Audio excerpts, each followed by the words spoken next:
আজকের মতবিনিময় সভার সভাপতি প্রধান অতিথি উপস্থিত অতিথিবৃন্দের বক্তব্যের শুরুতে জানাই আসসালামু আলাইকুম।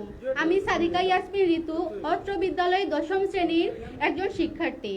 প্রধান অতিথির উপস্থিতিতে আমাদের অত্র বিদ্যালয় কর্তৃক সকল শিক্ষার্থীর পক্ষ থেকে আমি একটি সংক্ষিপ্ত বক্তব্য উপস্থিত করছি।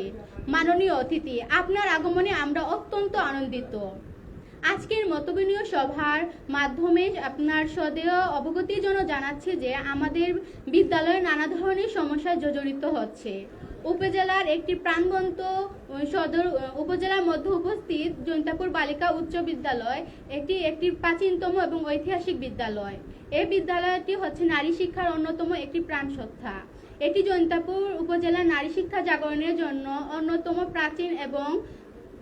প্রাচীন এবং শিক্ষা প্রতিষ্ঠান। এই বিদ্যালয়ে লেখাপড়া করে আমরা অত্যন্ত আনন্দিত এবং অহংকার করি। এই বিদ্যালয়ে আমরা সকল ধরনের সুযোগ সুবিধা ভোগ করেও কিন্তু কিছু দুঃখের বিষয় আছে যেটি দেখে আমরা অনেকেই আফসোস বোধ করি। এই বিদ্যালয়ে পড়ালেখা করা সত্ত্বেও আমরা কোনো ধরনের প্রাচীর বা সীমানা পাইনি, যার কারণে আমরা অনেক ধরনের সমস্যার শিকার হচ্ছি। অনেকটা খোলামেলা ভাবেই চলছে আমাদের দৈনন্দিন কার্যাবলী। সীমানা প্রাচীরের পাশাপাশি নেই আমাদের বিদ্যালয়ের কোনো গেট। মাননীয় প্রধান অতিথি, আমরা শুনেছি যে আপনি অত্যন্ত উদার মনের মানুষ। মাননীয়